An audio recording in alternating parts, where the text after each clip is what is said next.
Oke. Bagus lagi, langsung aja lah. Ya. Kita sekarang mau ngomongin berpendidikan tapi tidak terdidik. Waduh. Wah, Berat sekali. jangan berat-berat. Berpendidikan tapi tidak terdidik. Danku sudah berat. Oke. Yang gampang aja. Ini yang terlihat oleh mata saya sendiri dulu ya. Yang pertama tuh banyak orang kuliahan S1 misalkan S1 atau segala macamnya. Nih kalau di desa saya itu dia masuk ke ini apa namanya? Karang Taruna. Ya. Masuk ke Karang Taruna. Dia punya project misalkan project bagus lah, projectnya jauh. Tapi dia nggak pernah mikirin yang namanya biaya. Ya. Nggak pernah mikirin yang namanya biaya. Biaya apa konteksnya? Biaya buat si project tersebut. Oh. Jadi taunya desa tuh ada aja. Emang sih desa dapat bantuan misalkan. Tapi kan kenyataan di lapangannya itu kalau misalkan dana yang harusnya masuk 100% kadang-kadang cuma masuk 50%. Kececer ya. Di kita ya karena ya Begitulah. yang korupsi bukan orang desanya gitu tuh. Cuma ya mau gimana lagi karena yang terakhir dipegang sama desa ya desa yang kena. Terus yang simple yang paling gampang dan paling kelihatan sekarang tuh orang-orang yang nggak percaya corona sama nggak mau divaksin. Ya. Itu justru bukan orang-orang yang nggak tahu apa-apa loh. Justru orang-orang yang berpendidikan, maksudnya sekolah tinggi lah. Kayak orang-orang yang udah kuliah lah atau yang mungkin udah lulus S1 gitu tuh. Karena dia lihat di media banyak berita-berita hoax gitu. Akhirnya dia nggak percaya corona dan dia nggak mau divaksin. Ya. Tapi gue bisa membenarkan hal itu. Maksudnya membenarkan hal itu tuh gue ngerti itu tuh pemikiran itu berasal dari mana gitu. Maksudnya semakin tinggi pendidikan yang kita dapatkan berarti kan akan semakin kritis cara berpikir kita kan gitu. Nah tapi yang menjadi apa ya, bukan jadi kontradiksi ya, tapi yang jadi hal menarik adalah mau percaya atau tidak, tapi kan nyatanya di media sekarang corona tidak pernah turun kan, selalu naik. Ya terlepas itu emang real atau enggak ya. Iya. Tapi kan ada banyak yang meninggal meskipun meninggalnya bukan pure corona ya. Kan katanya di laporan menurut berita meninggal tuh selalu ditumpangin ada coronanya. Padahal misalkan enggak ya. Atau misalkan nggak ada yang meninggal. Nggak ada kan yang meninggal pure gara-gara corona kan. Maksudnya kayak emang dia punya penyakit apa gitu meninggal. Tapi kan balik lagi ke obrolan yang di video sebelumnya, maksudnya gak ada ruginya kalau misalkan kita ngejaga kesehatan diri sendiri kan gitu. Nah, ya. Itu sih. Tapi ini loh, oke lah nggak percaya corona. Tapi kenapa dia percaya dukun? Yang jelas-jelas gaib dan nggak kelihatan gitu. Maksudnya ini konteksnya yang di daerah lu? Iya. Maksudnya dia udah sekolah tinggi tapi masih percaya dukun. Ngapain anjing? Yang sains justru dipertanyakan, ada buktinya tapi justru yang tidak terlihat malah dia percaya.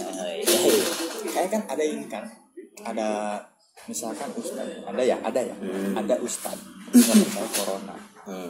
Dia tuh karena nggak percaya corona masker aja nggak pakai. Ya. Akhirnya dia keliling dan misalkan si ustadz itu dipercaya bisa ngobatin orang pakai doa atau apa. Ya. Akhirnya secara tidak langsung si ustadz ini malah menyebarkan corona. Ya karena sentuhan dan lain-lainnya. Nah itu banyak. Ini ustadz tuh maksudnya misalkan bukan ustadz ya, tapi kan banyak orang-orang pintar misalkan dukun atau apa yang mengatasnamakan. Nah melakukan hal seperti itu gitu tuh sampai akhirnya ya udah gini loh. Oke, dia yang nggak percaya corona biasanya emang kebal corona. Kenapa? Karena dia nggak mikirin itu, jadi si imun tubuhnya kuat ya. Sedangkan walaupun dia kena corona dia nggak bakal ngerasain gitu. Ya. Tapi dia kan nyebarin. Ya. Dia kan nyebarin gitu.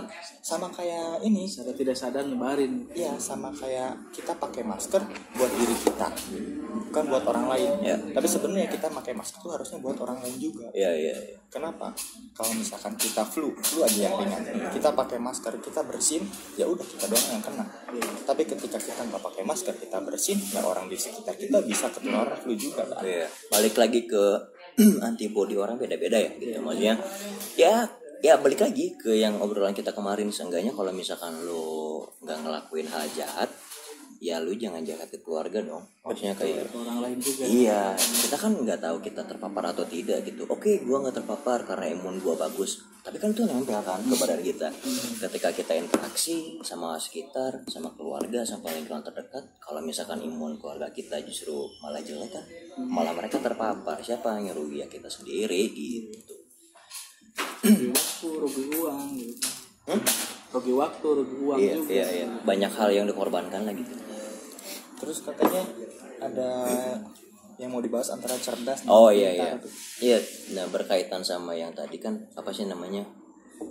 Orang yang berpendidikan tapi tidak terdidik. Sebenarnya yang menarik adalah ada yang membedakan antara pintar sama cerdas. Kamu yang bedain ya? Ya kan menurut pendapat saya. Lu yang bedain. Iya. Menurut pendapat saya, gua Ini yang model. Pintar itu pandai. Kalau cerdas itu cerdik. Kenapa gua pakai kata cerdik di sini? Cerdik itu sama licik sama, tapi konotasi bahasa yang berbeda. Iya, yang satu positif, yang satu Ya, negatif. kan kalau licik, kancil kan cerdik, bukan licik. Nah, yang membedakan adalah kalau misalkan orang pintar itu, oke, mungkin dia pintar di akademis gitu, tapi belum berarti dia cerdas. Karena cerdas itu orang yang kreatif dan bisa beradaptasi di setiap lingkungan.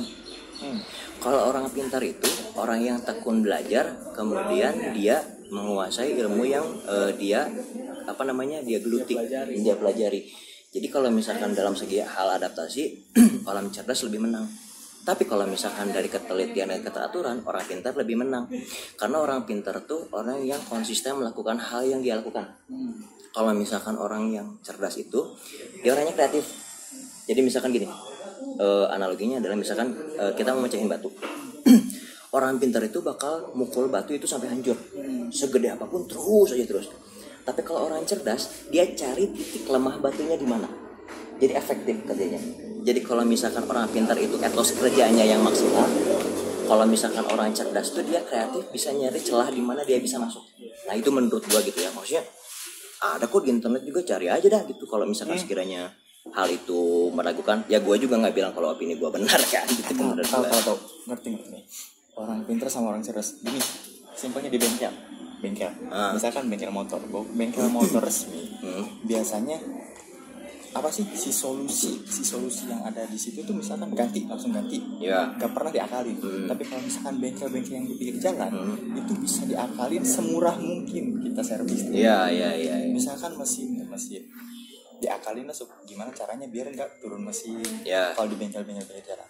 Tapi ketika kita masuk ke bengkel resmi yang isinya orang-orang pintar, itu pasti udah langsung aja ganti. Turun mesin, udah ada pengganti yang pasnya tuh udah ada gitu. Jadi udah, kalau orang pintar itu emang ngikutin itu aja gitu. Iya. Sedangkan orang cerdas itu emang keluar dari lingkaran itu. Iya, jadi di luar lingkaran kan dia berpikirnya gitu. Emang sesat berarti ya?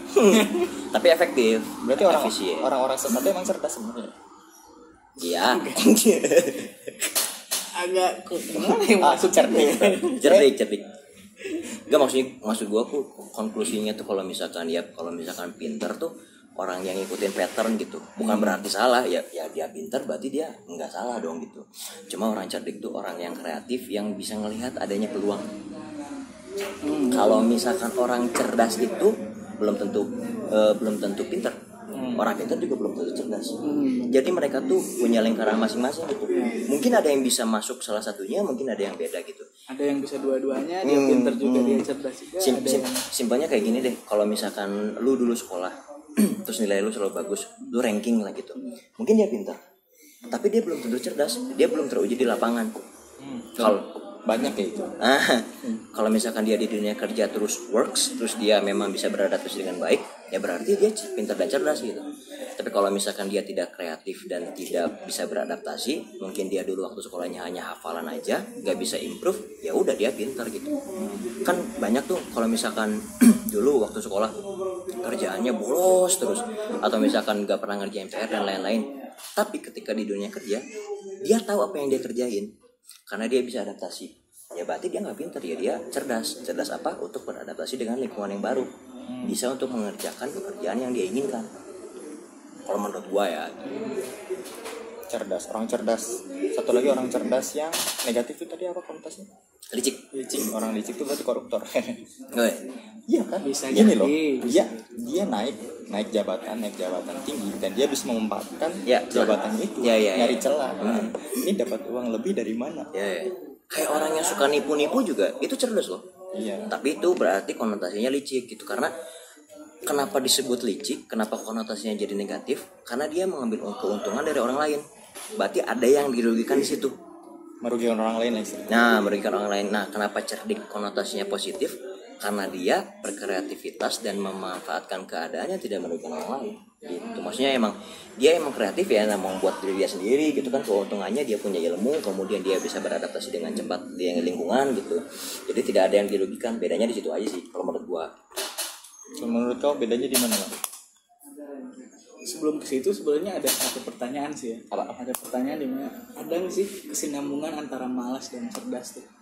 Soalnya kan makin kesini kan orang-orang makin malas gitu kan, dari segi apa yang dulu misal apa namanya tuh TV aja gitu kan. Dulu kan harus dipencet tuh di TV-nya, sekarang ada remote kan.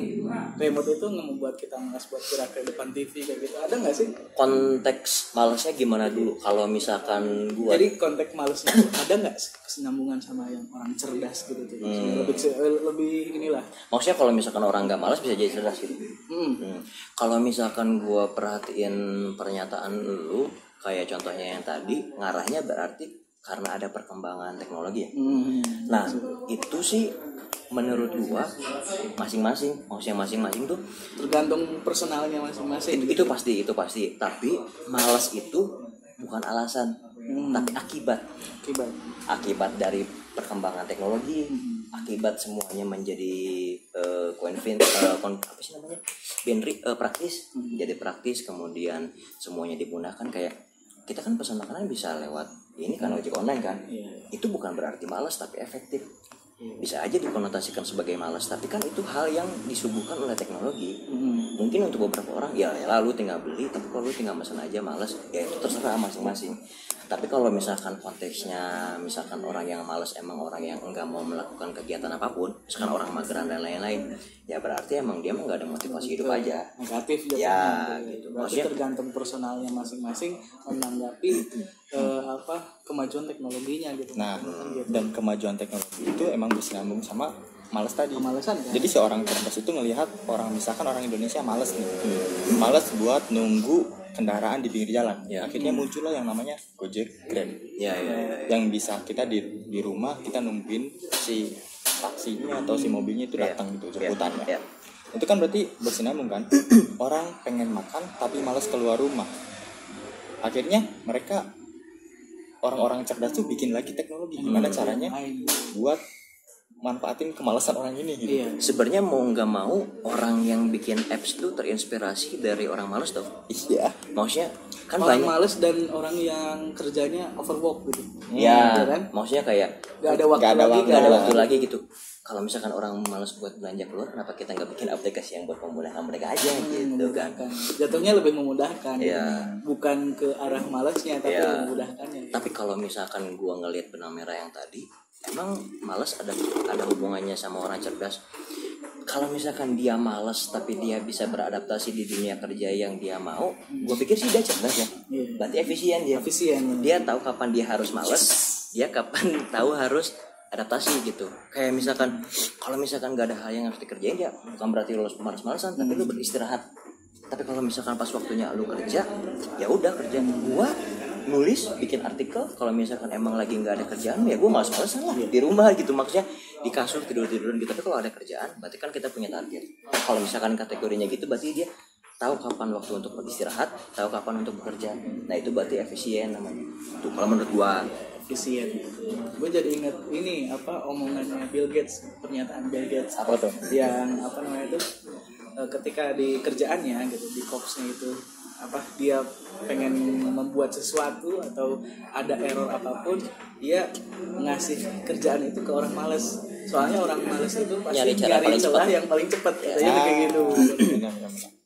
dibanding sama orang yang dia rajin gitu. Orang yang rajin, orang yang pintar yang mengikuti SOP atau aturan itu kadang lama kerjaannya kan. Nah, kalau itu ada efisiensi kemalasan. Nah, kalau itu berarti ada benang merahnya. Berarti karena dia emang malas ngerjain banyak hal, ya udah dia kerjain seefisien mungkin. Nah, berarti itu ada benang merahnya kalau itu. Oke, dapat judul. Cerdas dan pintar itu ya emang ada bedanya. Ada beda segi makna ya. Judulnya efisiensi kemalasan orang cerdas. Ya. Ini bagus. Bagus. Tapi emang kebanyakan penemuan orang-orang cerdas dan orang-orang pintar lah ya, yang sekarang dia meriset gitu kan, membuat orang-orang di luar sana tuh lebih praktis dan lebih malas jatuhnya. Nah, ya. Dan penemu tuh kebanyakan disebut artis tahu. Iya. Ya, Orang aneh gitu. Ya kan disebutnya orang aneh. masuk akal karena memang dia menghindari kontak sosial dan dia fokus apa yang dia kerjakan. Itu kan. Jadi Berarti emang orang-orang yang kayak gitu ilmuwan udah PSBB di sebelum waktu corona ya. Karena emang fokus sama pekerjaan dia. ansos aja itu. Ya, Ansos itu ansos. Udahlah.